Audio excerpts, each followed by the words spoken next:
Like, good morning. Thank you for your patience. Please rise either in body and or in spirit for our opening hymn, Sia Hamba, number 1030 in your turquoise hymnal.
For this opportunity to be together in person and in the online pews.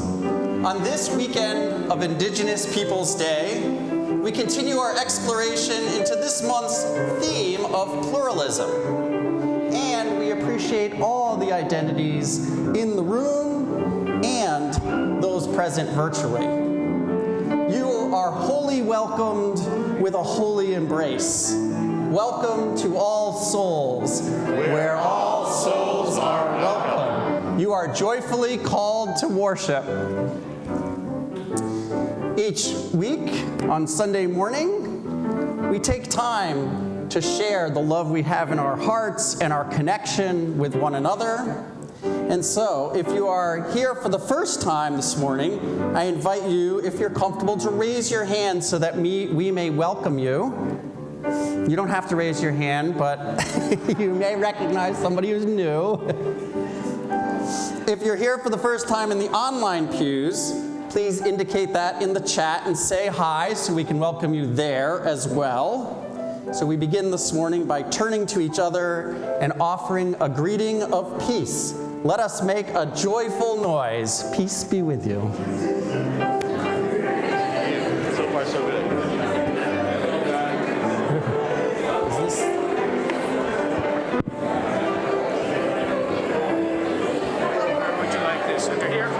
Sure, that's great. Am I gonna do the sermon? No, this is working now. It's working now. It works now. What? It works now. Yes. So we're going to use blue, right? And then Put this back in its I'm going to mute blue for now. Okay. Okay, that's it.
It's a joyful noise also.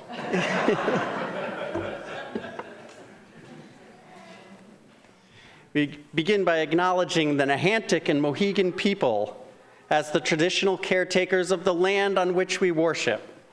We honor and pay respect to the Nahantic and Mohegan ancestors and their lineage, who today uphold traditional practices, art, and education.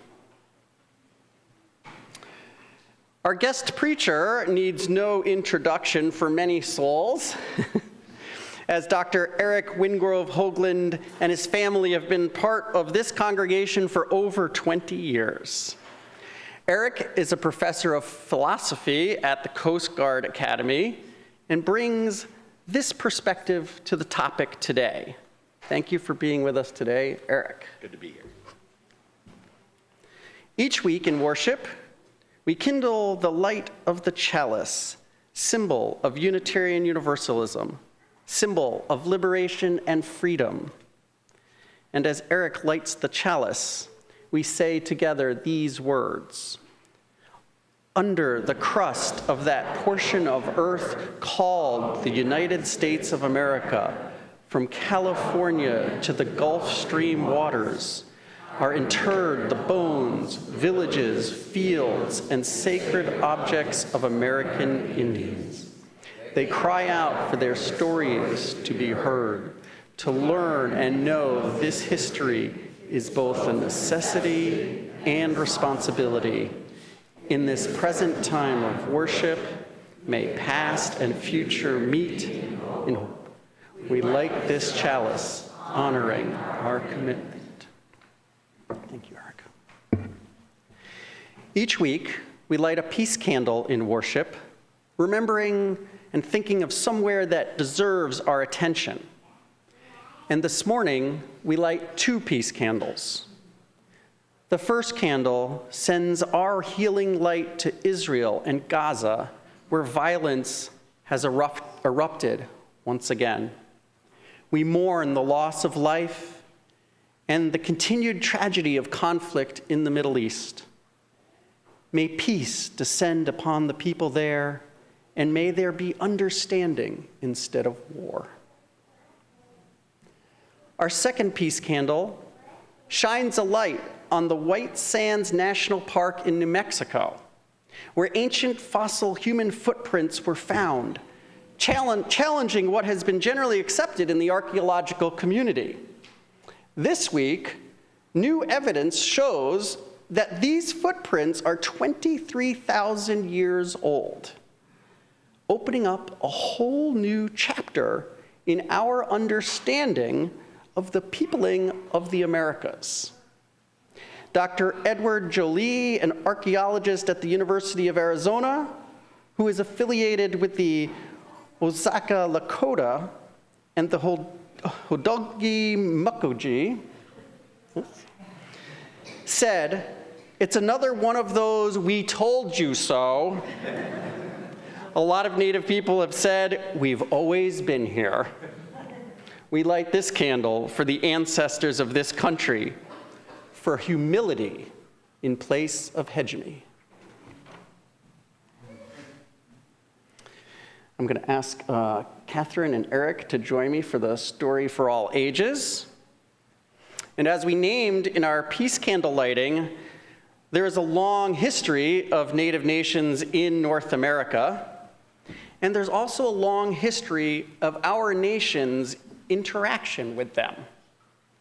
Today's story for all ages outlines some of that history and what Native nations hold on to through so many struggles to be seen, respected, and treated fairly. We begin. Native nations have always been here. They are indigenous to the continent now called North America. Their leaders are sovereign and have power to make rules. Their ways of life changed when white people arrived from Europe. Most people don't really know what happened to Native nations after treaty making stopped in 1871. Despite the continued occupation of their homelands, regular attacks on their sovereignty, and being mostly forgotten in U.S. culture, Native nations all say, "We are still here." Most U.S. leaders did not respect their ways and thought it would be better for Native people to adopt their beliefs and practices. From the country's earliest days, white men tried to weaken Native nations' power to govern, destroy Native families by taking children away and sending many to boarding schools, outlaw sacred practices, and punish them for speaking their own languages. Even under these harsh laws, Native nations say, "We are still here." The government tried to help many people during the Great Depression. Its leaders saw how badly Native people suffered compared to others.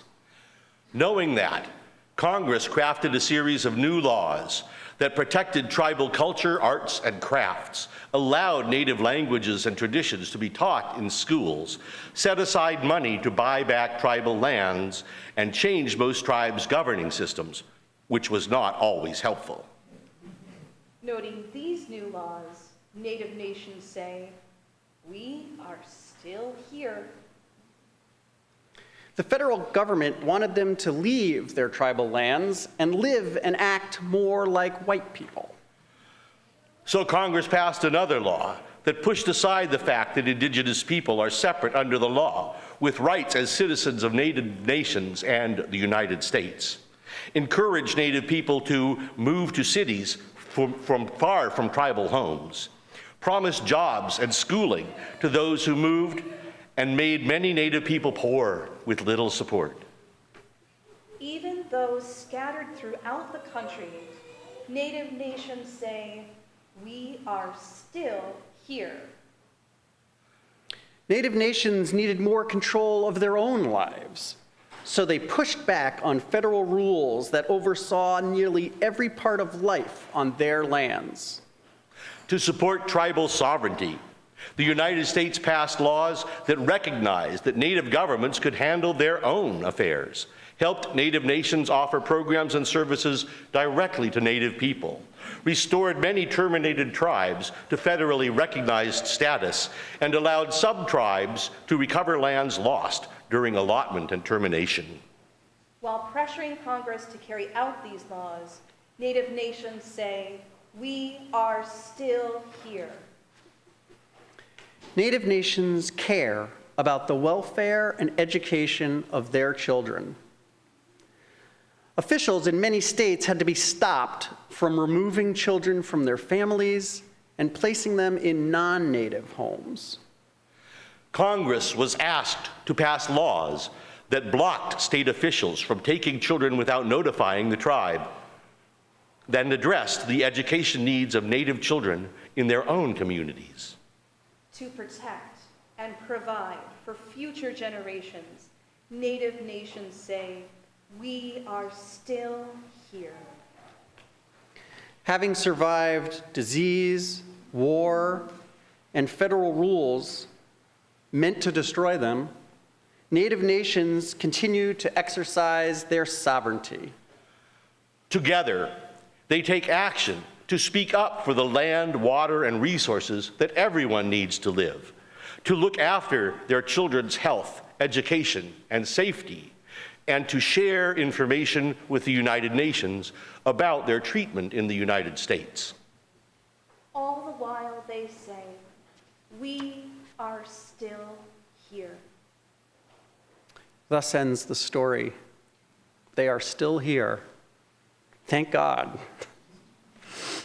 It's a legacy of a lot of pain and suffering, and we feel that, but also a story of incredible perseverance and strength as a people to this day.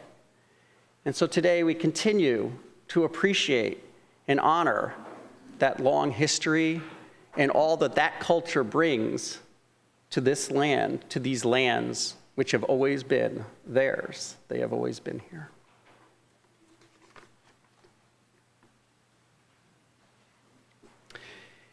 Each week, when we gather, one of the ways we tend to the fabric of community is to bear witness to each other's lives, the joys and sorrow both.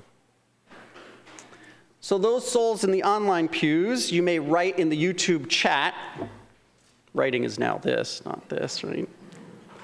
What you would like to have shared here in Unity Hall. A reminder to please not respond to each other there until everyone is finished to make it easier to read through. And those of you here in Unity Hall, you are invited to come forward and light a candle of intention as you are so moved. Now, those of you at the front of the line, please light the candles closest to this side of the bulkhead to enable the line to flow. We open the circle. Your joy, your sorrow are welcomed here.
as we begin the sharing from both the emails and the book and online, I'm going to ask Eric actually to light one more candle, because we're also holding in our hearts Afghanistan, where on Saturday there was an earthquake, another one, many, many, many lives lost, and so we hold them in our hearts as well.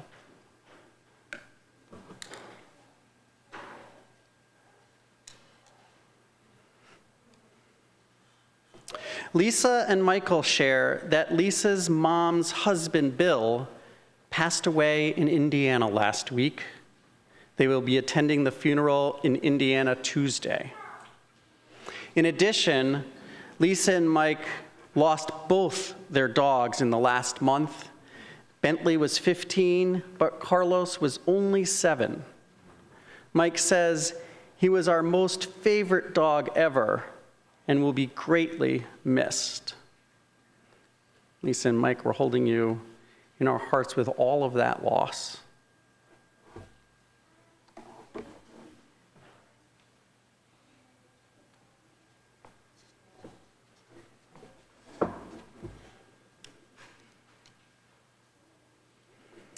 Marilyn shares, I am heading out for a 9-month adventure with my husband on our sailboat down the Intercoastal Waterway and ultimately the Bahamas. I will miss All Souls in so many ways, but I will carry what I have learned here with me and share the joy of being part of this beloved community. Fare thee well, Marilyn, on the seas. We will be with you there. Suzanne and Eric ask for your thoughts and prayers for their little dog, Nikki, who has an ulcer and hasn't eaten in 2 days. And Anna shares, Uncle Frank Sussler has died. Sussler family will miss him greatly.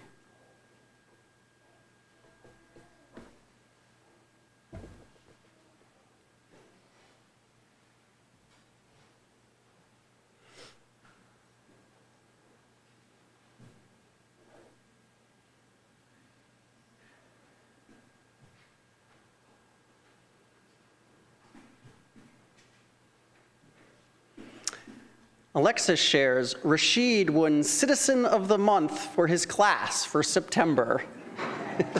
Yay, way to go, Rashid. Nick shares, my mom, Carrie Avento, would have been 101 today, and so glad she lived 100 of them. Karen shares, on this day of clergy appreciation, I want to hold up Carolyn Paterno for her wise spiritual guidance, warm humor, and hard-working diligence. Amen. Carol says, I also want to hold up Katrina Lanza, giving her peaceful presence to us, our acting associate minister. Janet shares, we are heading to Texas and Colorado next week to visit my family. Prayers appreciated.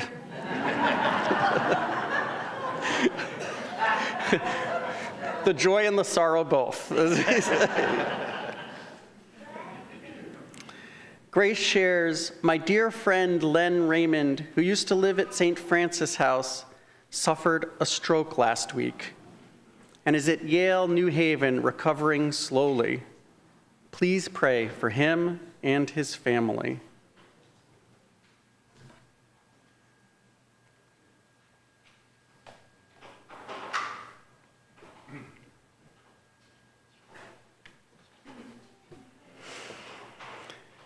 Let us hold everything that has been shared as we enter into a moment of prayer and meditation, followed by silence.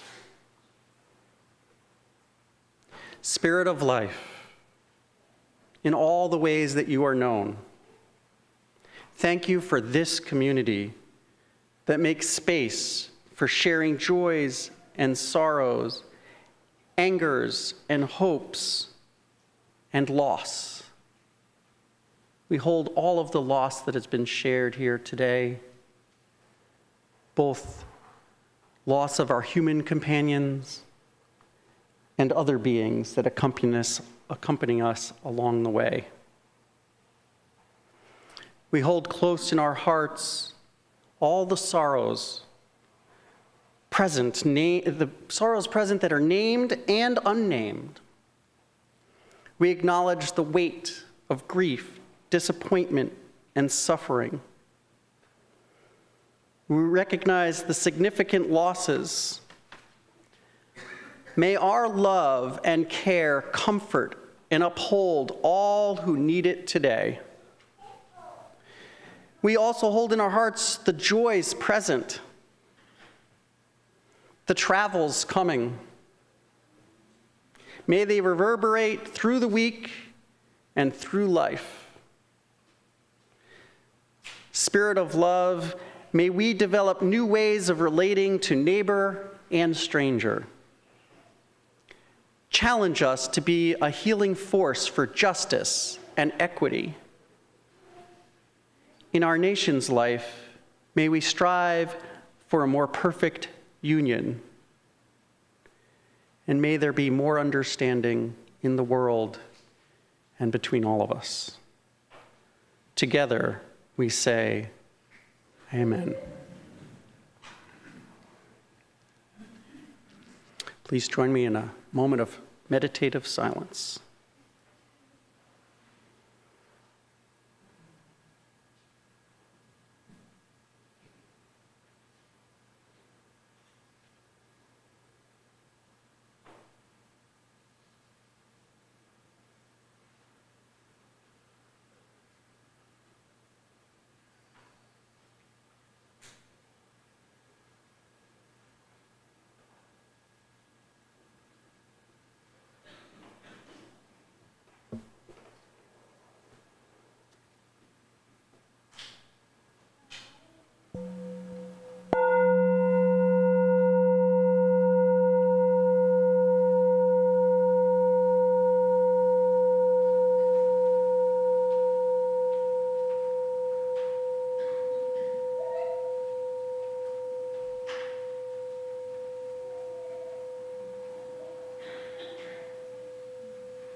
I'd like to invite the choir to come up for the anthem.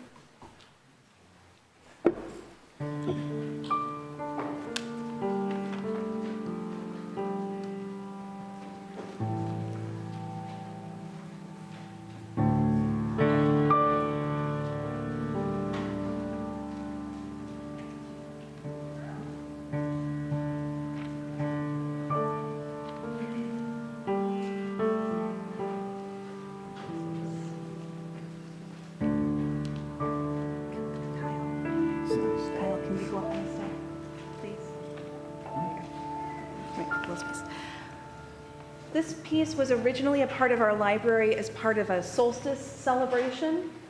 It was arranged by Mary Lynn Lightfoot.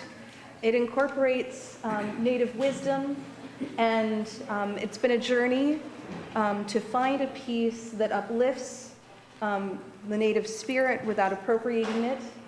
And I'm not sure if I have entirely accomplished that goal, but we say our land acknowledgement every week, and it really is a commitment to think about the people who were here before us and to uphold that culture and keep it present with us, and just know that that journey and that striving continues, and we offer this in earnest.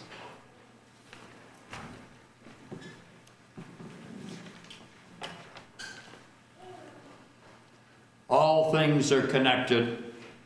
Whatever befalls the earth befalls the children of the earth.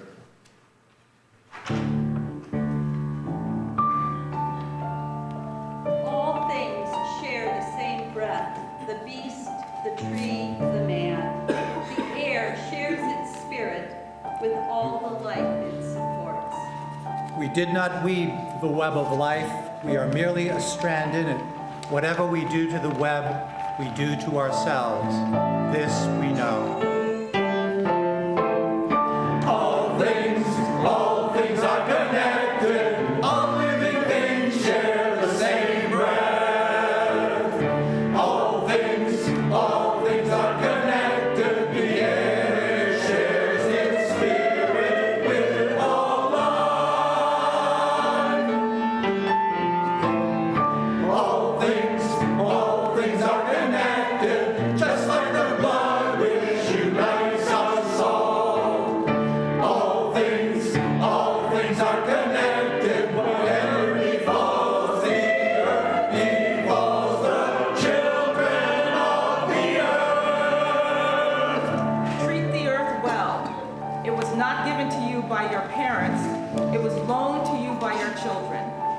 do not inherit the earth from our ancestors, we borrow it from our children.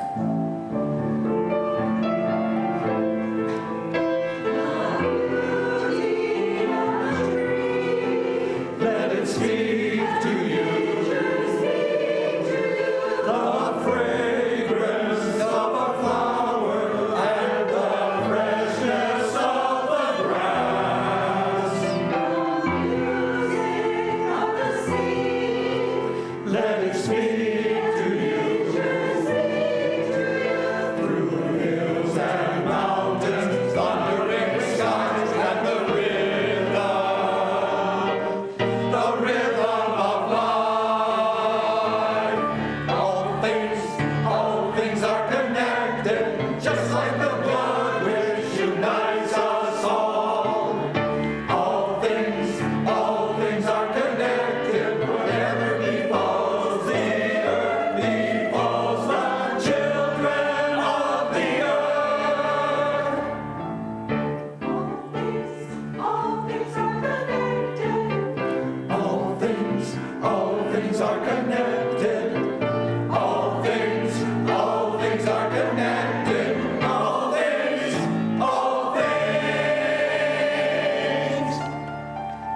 Only after the last tree has been cut down, only after the last river has been poisoned, only after the last fish has been caught, only then will we find money cannot be eaten.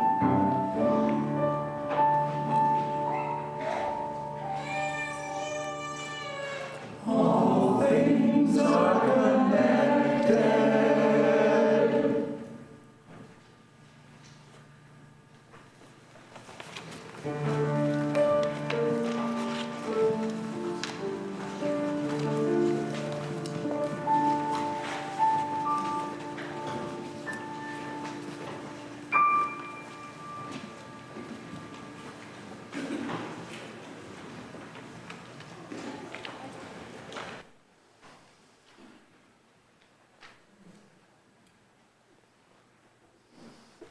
The lyrics from the anthem the choir just sung are adapted from one of the most profound speeches I've ever heard. Our first reading is a passage from that speech. The air is precious to the red man, for all things share that same breath.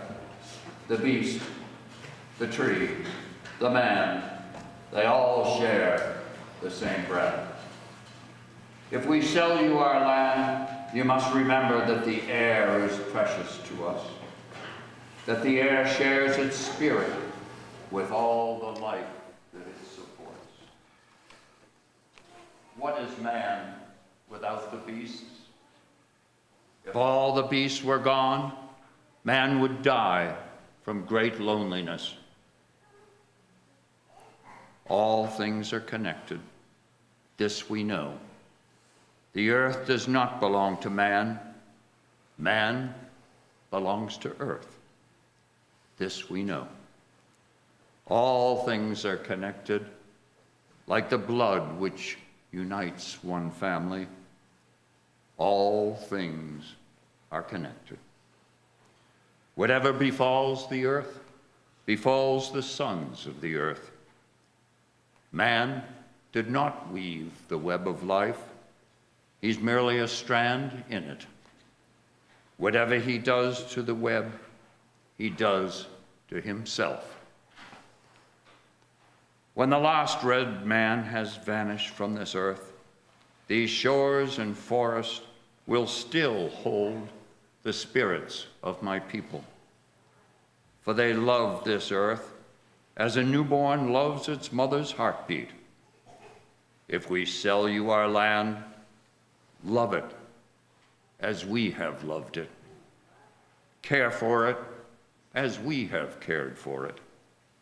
Hold in your mind the memory of the land as it is when you take it, and with all your strength, with all your mind, with all your heart, preserve it for your children, and love it as God loves it. One thing we know, Our God is the same God.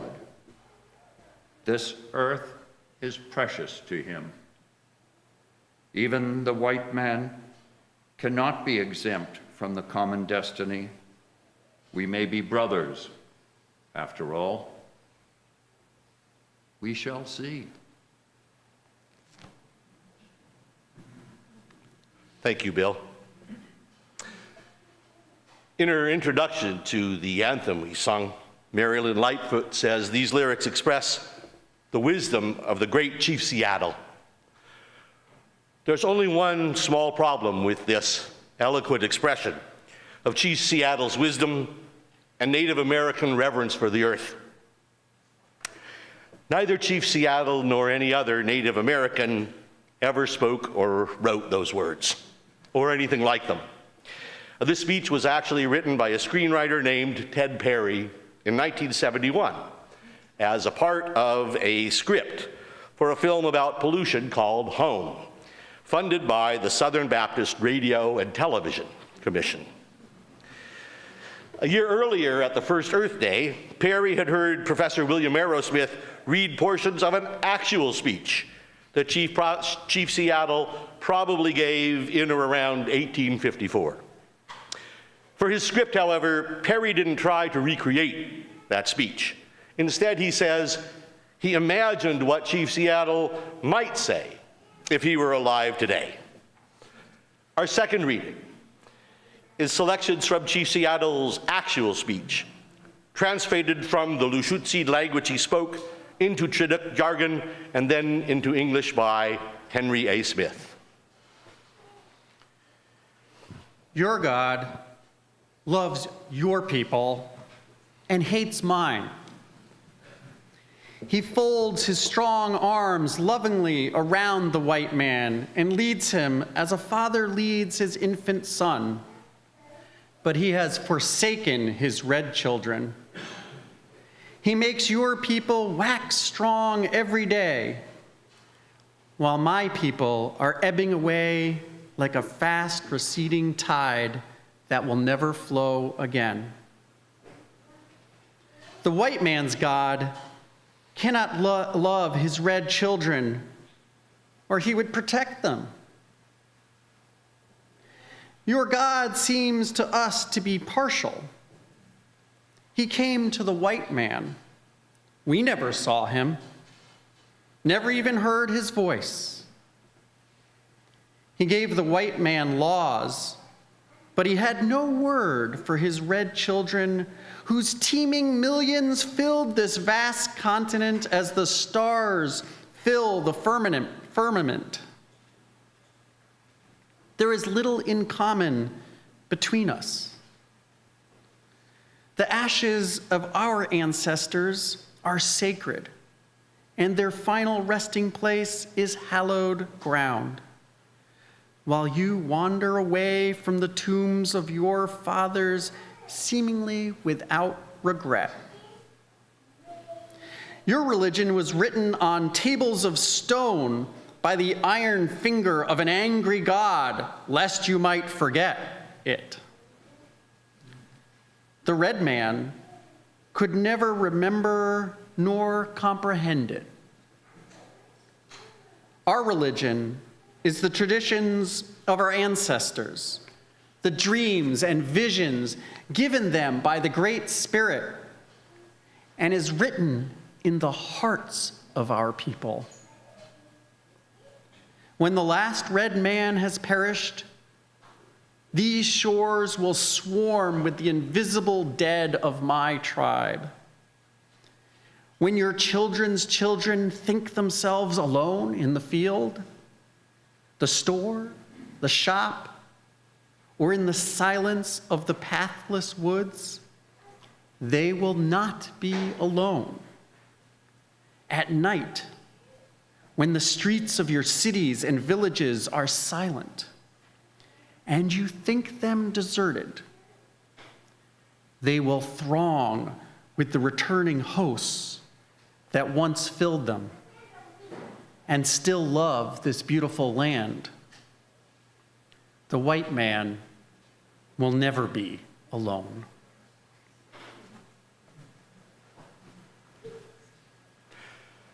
When you hear those two speeches together, it's easy to see why Ted Perry's version is more popular among us, the descendants of the white invaders who inflicted so many harms upon Chief Seattle and his people. It's also easy to understand why those harms were the focus of Chief Seattle's actual speech. After all, when President Volodymyr Zelensky of Ukraine addressed the United Nations recently, he didn't say anything like, "All things are connected." Of course he didn't. His land is being invaded and his people are being killed. Any political leader who's in that situation is going to focus on that invasion, not on the oneness of nature. Ted Perry, who is now a professor of film studies at Middlebury University, asks, why are we so willing to accept a text like this if it's attributed to a Native American? He says that this is another case of placing Native Americans on a pedestal and not taking responsibility for our own actions. Acknowledging that Chief Seattle didn't say all things are connected doesn't make that speech any less profound, but it does make our conception of Native Americans more accurate and help us see Indigenous peoples as they were and as they are, not as we wish they had been.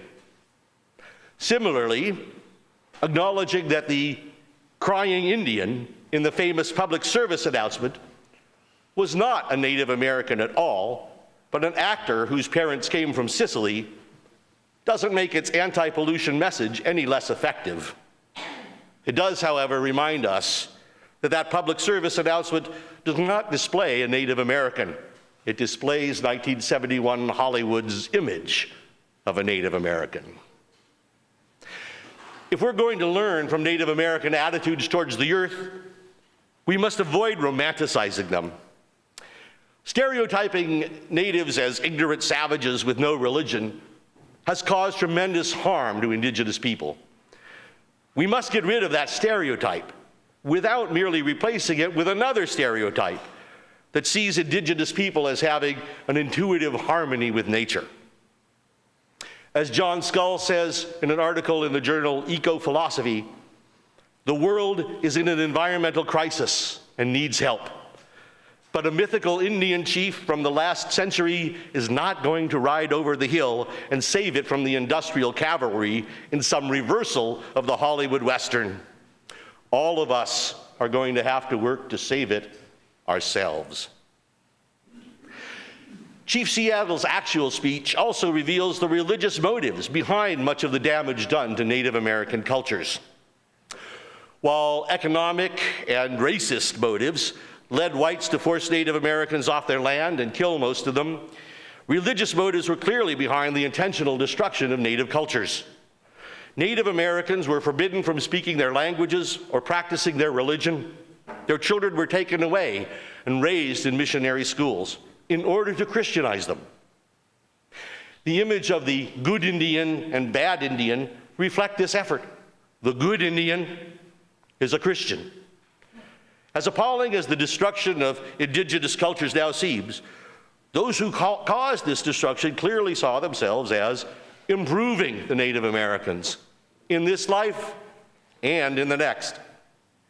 Since they believed that only Christians could be saved and go to heaven, they saw themselves as replacing the false gods of the natives with their own true God. This attitude, unfortunately, is still pervasive today.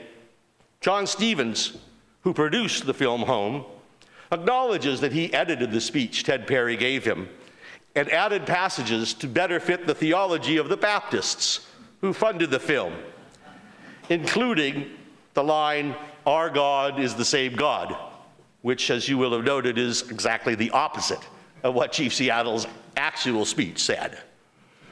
Christians may no longer be taking Native American children from their home and raising them in missionary schools, but they are still improving the words of Native Americans by making them more compatible with Christian doctrines.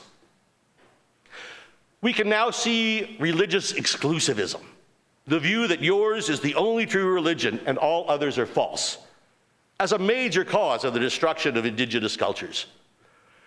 This naturally leads us to speculate about what might have been different if the whites who came to North America had shared the religious pluralism that our denomination sees as enriching and ennobling our faith, or our universalist belief that everyone will be saved.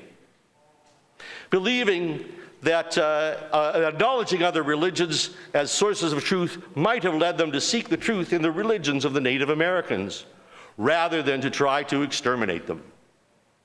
Believing that everyone will be saved might have led them to respect indigenous religions as legitimate paths to salvation. At least some of the intentional destruction of native cultures and religions might have been avoided.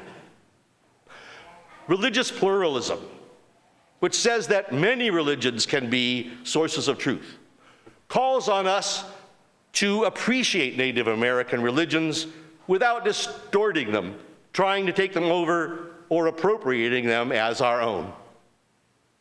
The pluralistic claim that no single religion is the sole source of truth, after all, doesn't only apply to Christianity, it also applies to Native American religions themselves. This means that Native religions have part of the truth, but not all of it. Thus, we don't have to distort the views of Indigenous people to make them closer to our view of what is correct. We can respect and learn from Indigenous religions without uncritically accepting them. A pluralistic approach also provides insights into some of our local controversies. With all due respect to Jeff Benedict, who says the Mashantucket Pequots are not entitled to their reservation or their casino because they're not descended from the 19th century tribe, even if this argument were true, I don't see how its conclusion would follow. In effect, Benedict is arguing that the Pequots don't deserve their land because our efforts to exterminate their tribe in the 19th century were successful. It seems odd to assume that a tribe's legitimacy depends on whether our efforts to exterminate them were 100% successful, as Benedict argues, or only 99% successful, as members of the tribe believe. The demand that tribes display a continuous history of tribal government ignores the fact that not only white citizens, but federal, state, and local governments spent centuries trying to prevent them from governing themselves. We can also see the legacy of religious intolerance in the fact that the Mohegan tribe's right to their reservation is unquestioned because they had a church and thus a Bible on which they wrote down births and deaths, providing a genealogy that ties current members to the 19th century. No church, no Bible, no Bible, no genealogy, no genealogy, no tribe. Too bad for the Pequots. A pluralistic approach, on the other hand, allows us to see the casinos as karmic reparations for the harm done to local tribes, while also worrying about the karmic consequences of a gambling-based economy. We can acknowledge the right of these tribes to build these casinos without necessarily agreeing with their decision to do so. We can enjoy the museums funded by those casinos while at the same time wishing the casinos had smaller carbon footprints. Religious pluralism also allows us to be particularly inspired by Indigenous people who still uphold their traditional practices, without saying that they are more authentic than Indigenous people who don't. Each Sunday for the past year, including this morning, we read a statement acknowledging the Niantic and Mohegan people as the traditional caretakers of this land, and particularly honoring those who still uphold traditional practices. And that's important. It's and appropriate that we do so. At the very least, such individuals are shining examples of resilience and persistence. Their traditional practices may also inspire us to adopt a more positive view of the natural world. As we acknowledge them, however, it's important to avoid seeing those who still uphold traditional practices as good Indians, and those who do not as bad Indians. This would simply replace one stereotype with another and judge Native Americans for failing to live up to our standards of how we think they ought to live. It's also important to remember that we, as Unitarian Universalists, have only recently begun to acknowledge the importance of Native American indigenous religions. While Unitarians led the movement to abolish slavery, they were not nearly as energetic in seeking to prevent harm to Native Americans. A close look at our two hymnals reveals that the list of sources we claim to draw from in the teal hymnal is longer than the one in the gray hymnal. The list in the teal hymnal, published in 2005, ends with spiritual teachings of earth-centered traditions which celebrate the sacred circle of life and instruct us to live in harmony with nature. The gray hymnal, published in 1993, doesn't include that statement. The UUA added that sixth source, as it were, in 2005 and worded it carefully to refer both to European pagan traditions and to Native American and other indigenous traditions. Our denomination and our congregation have only taken baby steps towards acknowledging the tribes from whom this land was taken and the importance of their religious traditions. We have to do more. We have to do better. And, like all newcomers to a struggle for social justice, we have to start by listening to those who have been engaged in that struggle for centuries. All things are connected. We do not weave the web of life. We are merely a strand in it. Whatever we do to the web, we do to ourselves. Those words are as true and as important as they were when Ted Perry wrote them in 1971. Our religion is the traditions of our ancestors, the dreams and visions given them by the Great Spirit, and is written in the hearts of our people. Those words are as profound as they were when Chief Seattle said them a century earlier. These two speeches each express an important part of the truth, but neither expresses the whole truth. Putting each in its own context may help teach us how to live in harmony with nature and to respect the indigenous people who are still here. Chief Seattle's words may teach us how to sit in the silence of the pathless woods and listen to the spirits of the many indigenous peoples whose bones remain in the ground beneath our feet. If we can be silent long enough, we may be able to hear them say, "We are still here." If we listen carefully enough, we may be able to hear the last words of Chief Seattle's speech. The white man will never be alone, not as a warning, but as a reassurance. May it ever be so. Amen.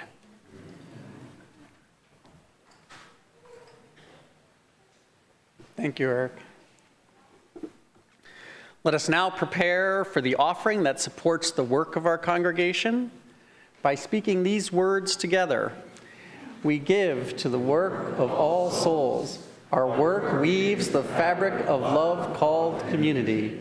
To this end, we dedicate ourselves and this offering. The offering will be gratefully received.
For all you have given and all you have shared, thank you.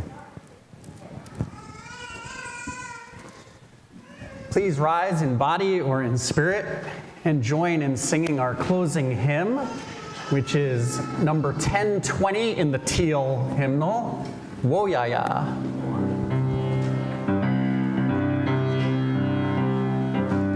We are going, heaven knows where we are going, but we know within, and we will get there.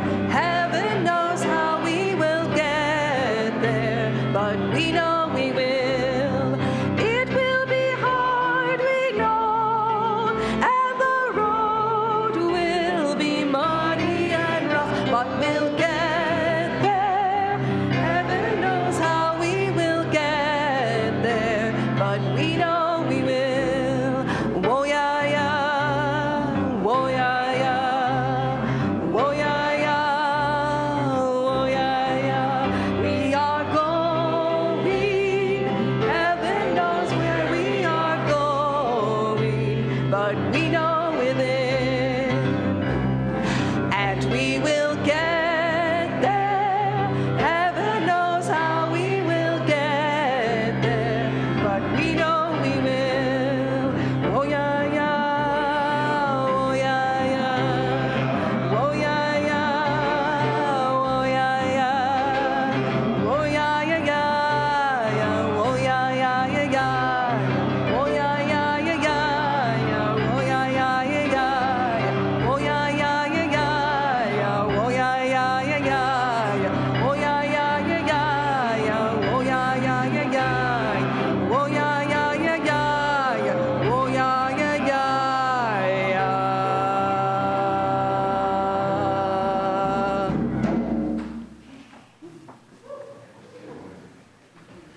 Please join me in saying the chalice extinguishing words.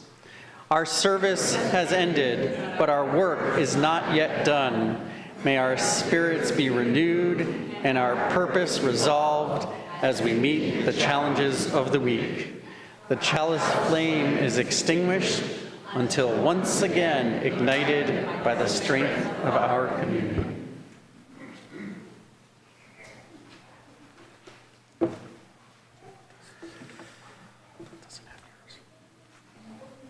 Both of these speeches by Ted Perry and by Chief Seattle call on us to love this land as much as natives did.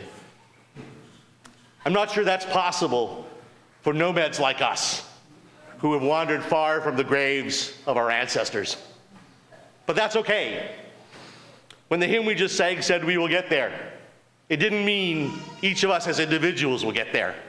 It meant, as Martin Luther King Jr. said in his final speech, we as a people will get there. If we love the land more than our ancestors and help our children love it even more, by the seventh generation, we will get there. This we know.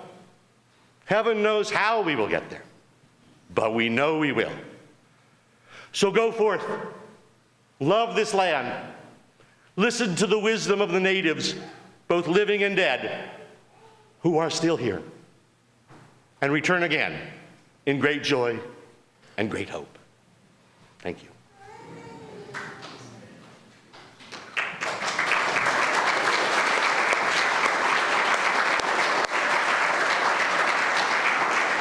You may be seated for the postlude.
Thank you so much, Bill, for all of the music today, and especially that postlude. And thank you to Suzanne, who joined in drumming this morning.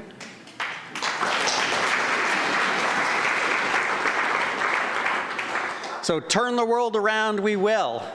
A few announcements before we go do that. On this beautiful day, what a day. We have borrowed the earth from our children, and this is a day to be glad we have borrowed. So enjoy that. If you're new to All Souls and you want to know more about our faith community, please stop by the welcome table, and someone will be happy to greet you and answer your questions. On October 22nd, there'll be a congregational meeting to review and vote on the revised bylaws. There's a preview in this week's weekly news. Board members will staff the listening table next Sunday to field questions ahead of the meeting. Next week, the first gathering of a monthly poetry circle. The meeting is right after the service. Bring a poem about transformation or just come. If you'd like a copy of the Common Read, Mistakes and Miracles, please see me after the service. The discussion will be on November 12th and 14th. Next week, Reverend Carolyn Paterno is preaching. The topic is, why go to church? The Good Neighbor offering is the Cove Center for Grieving Children. And Food for the People item is canned tuna. Lastly, drop into the sharing circle today in the Nash Room at 11:30. Thank you for being present. It is wonderful to be here with you this morning. And I wish you well and wish you peace as you go forth. Thank you.